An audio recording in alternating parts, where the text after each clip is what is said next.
तर आपण दिल्ली आणि महाराष्ट्रामधले पावसाचे अपडेट्स घेतच राहणार आहोत। मात्र आता वळूयात बातमी 36 जिल्ह्यांचीकडे।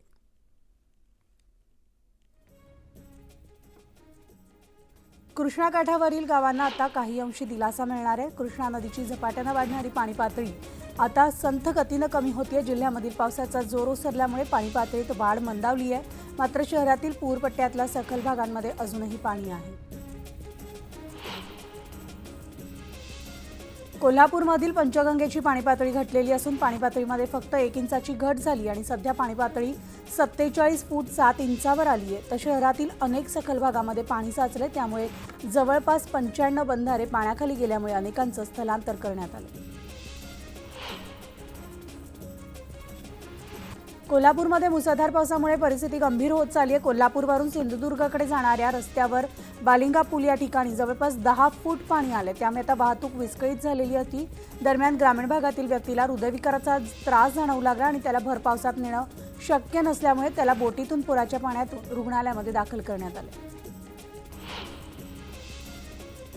राज्यात सर्वत्र मुसळधार पाऊस पडत असताना धाराशिव जिल्ह्यात मात्र पावसानं पाठ फिरवली आहे। राज्यात धरणं ओसंडून वाहत असताना जिल्ह्यामधील धरणं मात्र कोरडी ठाक पडली आहेत। पावसाचे 50 दिवस उलटूनही 167 मिलीमीटर एवढाच पाऊस पडल्यानं धाराशिवकरांनी चिंता व्यक्त केली आहे। यवतमाळला पावसानं झोडपले। मुसळधार पावसामुळे उमरी कापेश्वर ते झापरवाडी दरम्यान नाल्याला पूर आला आणि या पुरामध्ये 2 जनावरं वाहून गेली आहेत। तर बैलबंडी मागे बांधलेल्या गायीसह वासरू सुद्धा पुरात वाहून गेले। गडचिरोलीला पावसानं झोडपले। मुसळधार पावसामुळे कुंभी नाल्याला पूर आला आणि या पुरामुळे जवळपास 59 जण शेतात अडकलेले होते। चारही बाजूला पुराचं पाणी वाढत असताना जिल्हा आपत्ती व्यवस्थापन यंत्रणेनं दोरीच्या सहाय्यानं या नागरिकांना सुरक्षितपणे बाहेर काढलं।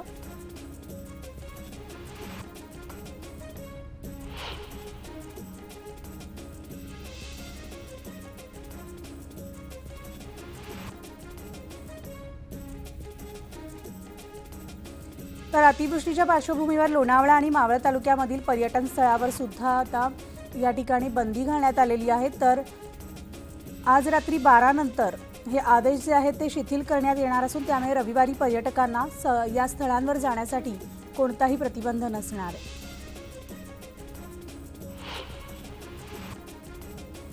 पुणे जिल्ह्यामधल्या पावसामुळे शिवनेरी किल्ल्यावरील 5 ते 6 फूट रुंदीचा खडक ढासळून आता खाली आला असून गणेश दरवाजा लगतच्या असलेली किल्ल्याची 8 ते 9 फूट लांबीची तटबंदी तुटलेली आहे। पर्यटकांच्या सुरक्षिततेच्या दृष्टीने 31 जुलैपर्यंत पर्यटकांना शिवनेरी किल्ल्यावर जाण्यास बंदी घालण्यात आली आहे। गडचिरोलीमधल्या कर्जेली येथील पुराच्या पाण्यात अडकलेल्या गर्भवती महिलेला एसडीआरएफ पथकानं जीवाची बाजी लावून बोटीच्या सहाय्यानं बाहेर काढून रुग्णालयात दाखल केलं। 2 लाकडी बोटी एकत्र बांधून पुराच्या पाण्यामधून गर्भवती महिलेला बाहेर काढले आणि सध्या या गर्भवती महिलेची प्रकृती स्थिर आहे। धुळ्यामधल्या साक्री तालुक्यामधल्या बुराई नदीला यंदाच्या पावसाळ्यामध्ये पहिल्यांदाच पूर आलाय, त्यामुळे आता बुराई धरणाच्या पाणीसाठ्यात वाढ होणार असून साक्री आणि शिंदखेडा तालुक्यामधील अनेक गावांचा पाणी प्रश्न सुटण्यास मदत होणार आहे। सांगलीमधील पूर परिस्थितीची आमदार विश्वजित कदम आणि खासदार विशाल पाटील यांनी पाहणी केली। यावेळेस पूरग्रस्तांशी संवाद देखील साधला। कृष्णाकाठी निर्माण होणारी पूर परिस्थिती टाळण्यासाठी तात्पुरतं नियोजन करण्यापेक्षा दीर्घकालीन उपाययोजना करणं गरजेचं आहे असं मत आमदार विश्वजित कदम यांनी व्यक्त केलं।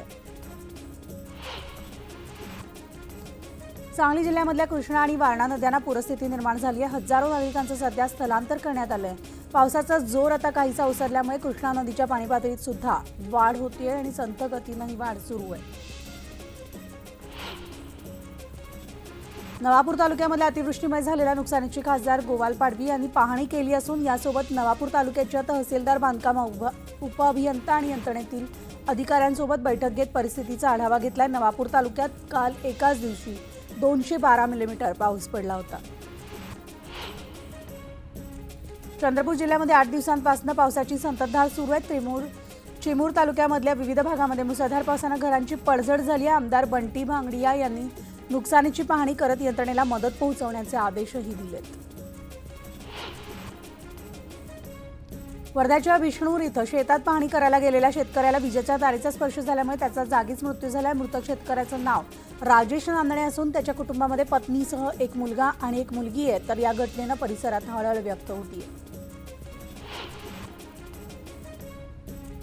तर कोल्हापुरात महापुरामुळे बंगळुरू पुणे राष्ट्रीय महामार्गावर मोठ्या प्रमाणात वाहतूक कोंडी झालेली आहे. सांगली फाटा इथल्या सर्व्हिस रोडवर पाणी आल्यामुळे वाहतुकीला फटका बसला. तर आता पावसाचा जोर वाढल्यास महामार्ग ठप्प होण्याची शक्यता आहे.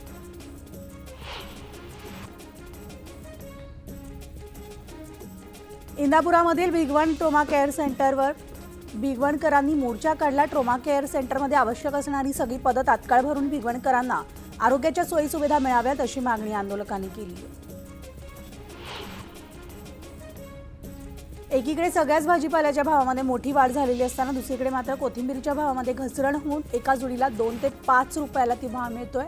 तर या भावामध्ये वाहतुकीवर देखील जो खर्च झालेला आहे तो निघत नसल्यानं शेतकरी हवालदिल झालाय. तर येवल्याच्या राजापूर येथील विठ्ठल वाघ शेतकऱ्यांना 1 एकरावरील पिकावर थेट नांगर फिरवून संताप व्यक्त केलाय.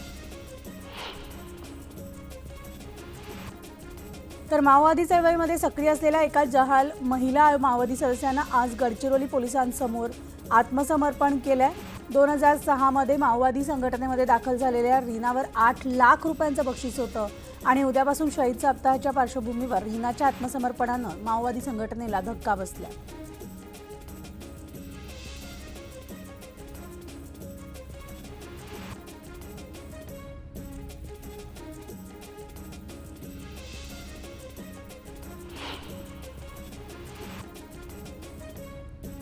तर बीड येथे पेट्रोल भरण्यासाठी आलेल्या शिक्षकाचा हृदयविकाराच्या झटक्यानं जागीच मृत्यू झालाय. बाबासाहेब मिसाळ असं मृत शिक्षकाचं नाव आहे.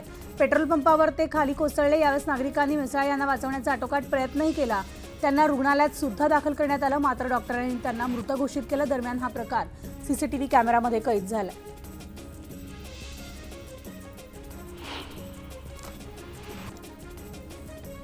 शिवसेनेचे आमदार संजय गायकवाड यांनी चक्क विधानसभेच्या 110 जागांची मागणी केली आहे. शरद पवार हे कुणाच्या डोक्यावर हात ठेवतील, कुणाच्या हातात बोट देतील सांगता येत नाही. त्यांचे राजकारणाचे खेळ तेच समजू शकतील असं देखील संजय गायकवाड यांनी म्हटलंय. आगामी विधानसभा निवडणुकीमध्ये मनसेने स्वबळाचा नारा दिलेला असून कोकणातील सगळ्याच विधानसभा मतदारसंघाची मोर्चेबांधणी मनसेकडनं सुरू आहे. कार्यकर्त्यांच्या भेटीगाठी तसंच विधानसभा मतदारसंघाचा आढावा घेतला जातोय. मनसेचे निरीक्षक वैभव खेडेकर, अविनाश अभ्यंकर यांनी रत्नागिरी जिल्ह्यामधील 5ही विधानसभा मतदारसंघामध्ये कार्यकर्त्यांच्या बैठका घेऊन कामाला लागण्याचे आदेश दिले.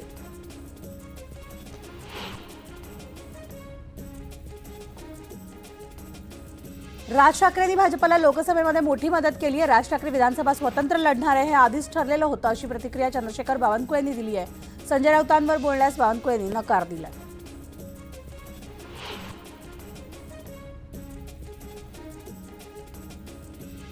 धनंजय मुंडेंना राष्ट्रवादीमध्ये प्रवेश देणं हा आमचा आत्मघातकी प्लॅन होता असं मोठं वक्तव्य जयंत पाटलांनी केलंय. सध्या भाजप ज्या प्रकारचं राजकारण करते तसं गोपीनाथ मुंडेंनी कधीच केलं नव्हतं असं देखील मुंडेंनी म्हटलंय. बीडच्या परळी मतदारसंघामध्ये प्रसिद्ध विधिज्ञ माधव जाधव यांनी आज राष्ट्रवादी काँग्रेस शरद पवार गटामध्ये प्रवेश केलाय. ते परळी विधानसभा मतदारसंघातून निवडणूक लढवण्यासाठी इच्छुक आहेत. मराठा चेहरा आणि विधिज्ञ असल्याने राष्ट्रवादी काँग्रेस शरदचंद्र पवार गटाला जाधव यांचा मोठा फायदा होऊ शकतो.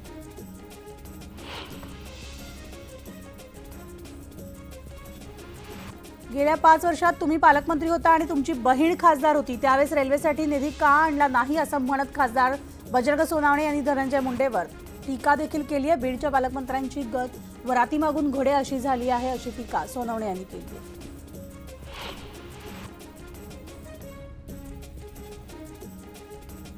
जरांगे पाटील आणि फडणवीसांचे खायचे आणि दाखवायचे दात वेगळे आहेत असं वक्तव्य प्रकाश आंबेडकरांनी केलंय. जरांगे आणि फडणवीसांचं भांडण नकली आहे असं देखील आंबेडकरांनी म्हटलंय.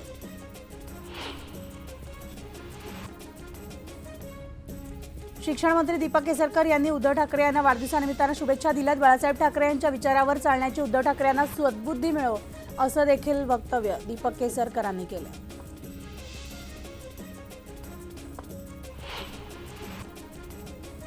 आणि या सगळ्या बातम्यांचं बुलेटिनमध्ये एक छोटासा ब्रेक घेऊन लगेचच परततोय. पाहत राहा न्यूज 18 ग्रुपमध्ये.